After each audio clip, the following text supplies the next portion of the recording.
یہ تو ہمیں حکم ہے، اپنے آپ کو پاک کرو، اپنی صفائی جتنی کر سکتے ہو کرو، اس کے اوپر کمر کسے رکھو. لیکن یہاں مراد کیا ہے؟ فَلَا تُزَكُّوا أَنفُسَكُمْ، کہ تم اپنے آپ کو پاکیزہ نہ کہو، اپنی بڑی کوئی اپنی بالیدگی اور اپنی پاکیزگی اور اپنی بزرگی کا ڈھڈورا نہ پیٹو. هُوَ أَعْلَمُ بِمَنِ اتَّقَىٰ، اللہ خوب جانتا ہے اس کو کہ جو واقعتاً متقی ہے. یعنی ایک ہے کسی کا واقعتاً متقی ہونا، ایک ہے تقوی کا لبادہ اوڑھنا، ایک ہے واقعتاً کسی کی شخصیت میں خدا ترسی کا رچ بس جانا، ایک ہے کسی کا اپنی دینداری اور زہد کا اشتہار دینا، اس کا ڈنڈورا پیٹنا. تو جس چیز کی مذمت کی جا رہی ہے وہ نہیں ہے دوسری چیز، بلکہ یہ کہ اپنی اتنی نہ بڑھا پاکیے دامہ کی حکایت. میں نے جیسا کہ عرض کیا کہ بہت قریب آتا ہے یہ مصرع اس آیت کے اس مفہوم کے. اتنی نہ بڑھا پاکیے دامہ کی حکایت، دامن کو ذرا دیکھ، ذرا بند قبا دیکھ. انسان کو چاہیے کہ وہ ہر وقت اپنے جو تقصیرات ہیں ان پر نگاہ رکھے، اپنی کوتاہیوں پر نگاہ کو جمائے رکھے. جو کچھ اللہ نے توفیق دی ہے اس پر اللہ کا شکر ادا کرتا رہے انسان، لیکن یہ کہ ہر وقت اپنی توجہ کو مرتکز رکھے اپنی کوتاہی پر جو فی الحال ہے، تاکہ غرور پیدا نہ ہو، تکبر پیدا نہ ہو، عجب پیدا نہ ہو.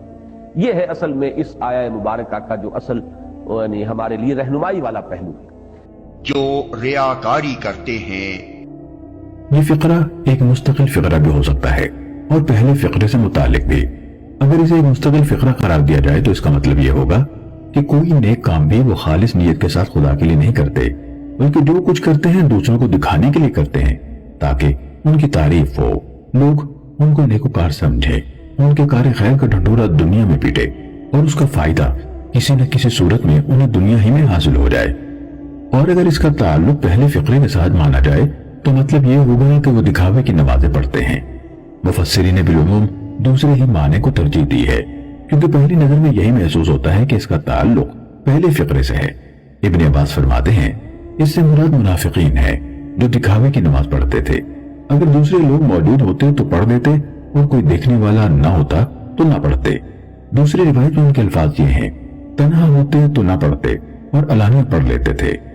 قرآن مجید میں بھی منافقین کی یہ حالت بیان کی گئی ہے. فرمایا وَإِذَا قَامُوا إِلَى الصَّلَاةِ قَامُوا كُسَالَىٰ يُرَاءُونَ النَّاسَ وَلَا يَذْكُرُونَ اللَّهَ إِلَّا قَلِيلًا، یعنی اور جب وہ نماز کے لیے اٹھتے ہیں تو کسمساتے ہوئے اٹھتے ہیں، لوگوں کو دکھاتے ہیں اور اللہ کو کم ہی یاد کرتے ہیں.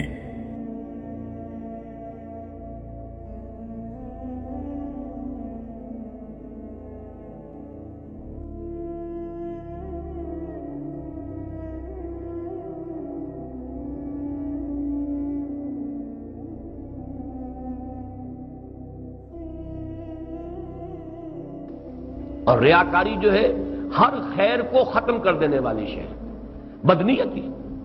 جیسے کہ زیرو سے بڑی رقم ضرب کھائے گی زیرو ہو جائے گا. ریاکاری وہ زیرو ہے کہ بڑا سا بڑا نیکی کا عمل زیرو ہو جاتا ہے، اس کی کوئی حیثیت نہیں رہتی میزان کے اندر. اسی لیے تو سورۃ العادیات میں جو آیا تھا حصل ما فی الصدور، اعمال تو دکھا دیے جائیں گے، وہ تو سورہ زلزال میں آ گیا فَمَنْ يَعْمَلْ مِثْقَالَ ذَرَّةٍ خَيْرًا يَرَهُ وَمَنْ يَعْمَلْ مِثْقَالَ ذَرَّةٍ شَرًّا يَرَهُ. اگلی بات جو ہے وہ کیا ہے؟ حُصِّلَ مَا فِي الصُّدُورِ، سینوں میں سے اب نکالا جائے گا نیتیں کیا تھی، ارادے کیا تھے. اللہ کے لیے نماز پڑھی تھی جیسے کہ اگلی صورت میں آ رہا ہے فَصَلِّ لِرَبِّكَ، اپنے رب کے لیے، صرف اسی کی خوشنودی کے لیے نماز پڑھیں. یہاں جو ہے الَّذِينَ هُمْ يُرَاءُونَ، تو یہ ریاکاری ہر عمل میں ہو سکتی ہے. جیسے ایک حدیث جو ہے بڑی لرزا دینے والی ہے، من صلی یرائی فقد اشرکا ومن صام یرائی فقد اشرکا ومن تصدق یرائی فقد اشرکا. جس نے دکھاوے کے لیے نماز پڑھی وہ شرک کر چکا، شرک کیا اس نے. جس نے صدقہ خیرات کیا دکھاوے کے لیے، ریاکاری کے لیے، وہ شرک کر چکا. جس نے روزہ رکھا ریاکاری کے طور پر وہ شرک کر چکا. اور ایک حدیث میں آتا ہے حضور نے فرمایا کہ شرک خفی جو ہے یہ ریاکاری، اس کو پہچاننا اتنا مشکل ہے، آپ دوسرے کی تو پہچان سکتے ہی نہیں، اپنے اندر بھی جھانک کر اس کو پہچاننا اتنا مشکل ہے جتنا تمثیل آپ نے دی ہے آخری جو ہو سکتی ہے. سیاہ اندھیری رات میں کسی سیاہ پتھر پر چھوٹی سی سیاہ چیونٹی چل رہی ہو تو جتنا اس کو دیکھنا محال ہے، اتنا ہی ریاکاری کی پہچان مشکل ہے کہ منافقین کے بارے میں بھی قرآن مجید میں یہ بات بار بار کہی گئی کہ یہ نماز کے لیے کھڑے ہوتے ہیں تو بڑے کسل کے ساتھ اور کوئی دلی آمادگی نہیں، طبیعت میں کوئی انشراح نہیں ہوتا ان کے، مجبوری کو مارے باندھے کو اب کیا کریں، مسلمانوں میں شامل رہنا ہے تو نماز پڑھنی پڑے گی، اور یہ ریاکاری کرتے ہیں، نماز پڑھتے ہیں دکھاوے کے لیے، یہ منافقین کی بات ہے۔ چنانچہ سورہ نساء میں فرمایا وَإِذَا قَامُوا إِلَى الصَّلَاةِ قَامُوا كُسَالَىٰ يُرَاءُونَ النَّاسَ وَلَا يَذْكُرُونَ اللَّهَ إِلَّا قَلِيلًا، یہ نماز کے لیے کھڑے ہوتے ہیں تو بڑے کسل مندی کے ساتھ اور صرف لوگوں کو دکھاوے کے لیے، اور اس میں کوئی ذکر اللہ کا انہیں حاصل نہیں ہوتا، قلیل، کہیں توجہ ہو ہی نہیں سکتی جب اس طور کی نماز پڑھی جا رہی ہے۔ اور سورہ نساء میں جو ہے، سورہ توبہ میں آیت نمبر 54 میں اس کو مزید واضح کیا گیا، سورہ نساء کی آیت نمبر 143 تھی، 42 تھی، سورہ توبہ کی آیت نمبر 54 وَلَا يَأْتُونَ الصَّلَاةَ إِلَّا وَهُمْ كُسَالَىٰ وَلَا يُنْفِقُونَ إِلَّا وَهُمْ كَارِهُونَ، یہ نماز کے لیے نہیں کھڑے ہوتے مگر بڑے کسل کے ساتھ، اور خرچ نہیں کرتے مگر مجبوراً، اب کیا کریں، تاوان ہے، چٹی ہے، دینی ہے، جب مسلمان کہلوانا ہے تو زکوٰۃ دینی پڑے گی۔ یہ ہے منافقین کی شان، یہ ان کی کیفیت ہے۔ اسی سے تعلق جوڑ لیجئے، ویل کا لفظ میں نے عرض کیا، جہنم کی ایک ایسی وادی کا نام بھی ویل ہے جس سے خود جہنم پناہ مانگتی ہے۔ چنانچہ سورہ نساء میں یہی بات منافقین کے بارے میں فرمائی گئی کہ ان المنافقین فی الدرک الاسفل من النار، آگ کے سب سے نچلے طبقے میں یہ منافق ہوں۔ تو گویا کہ وہ مطابقت ویل کی اس حدیث کے ساتھ، اس حدیث کی اس آیہ قرآنی کے ساتھ قائم ہو۔ یہ منافق اللہ کے ساتھ دھوکے بازی کر رہے ہیں، حالانکہ در حقیقت اللہ ہی نے انہیں دھوکے میں ڈال رکھا ہے۔ جب یہ نماز کے لیے اٹھتے ہیں تو کسمساتے ہوئے محض لوگوں کو دکھانے کی خاطر اٹھتے ہیں اور خدا کو کم ہی یاد کرتے ہیں۔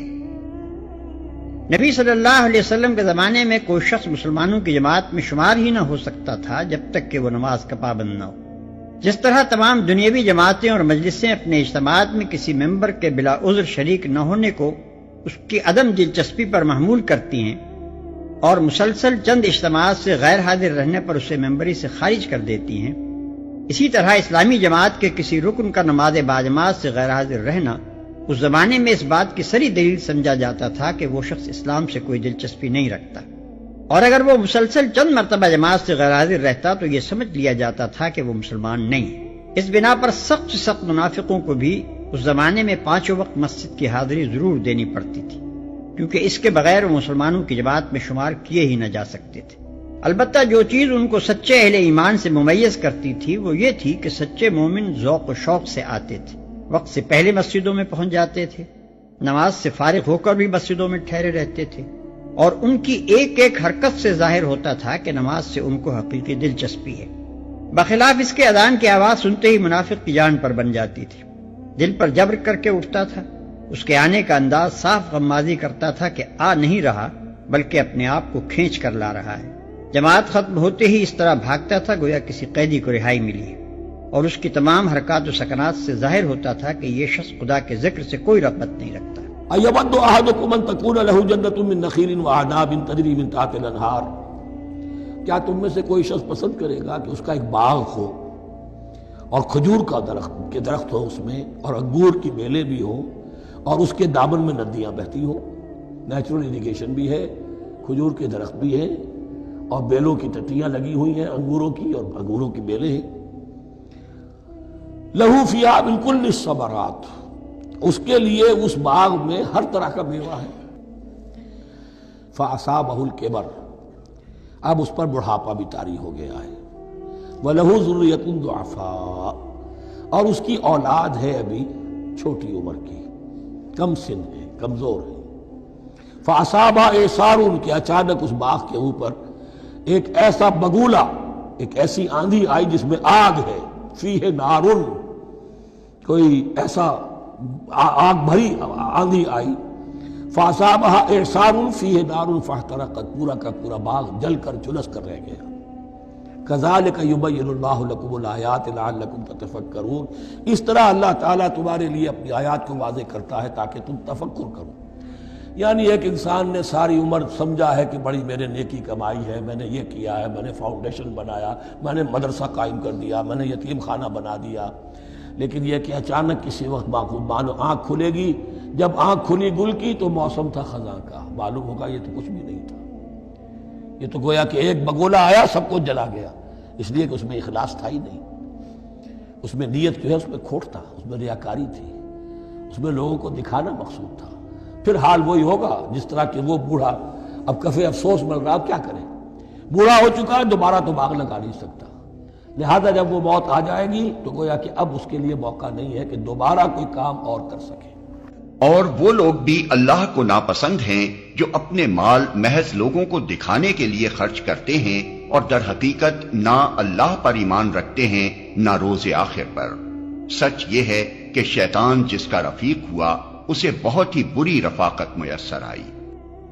اے ایمان لانے والوں، اپنے صدقات کو احسان جتا کر اور دکھ دے کر اس شخص کی طرح خاک میں نہ ملا دو جو اپنا مال محض لوگوں کے دکھانے کو خرچ کرتا ہے اور نہ اللہ پر ایمان رکھتا ہے نہ آخرت پر۔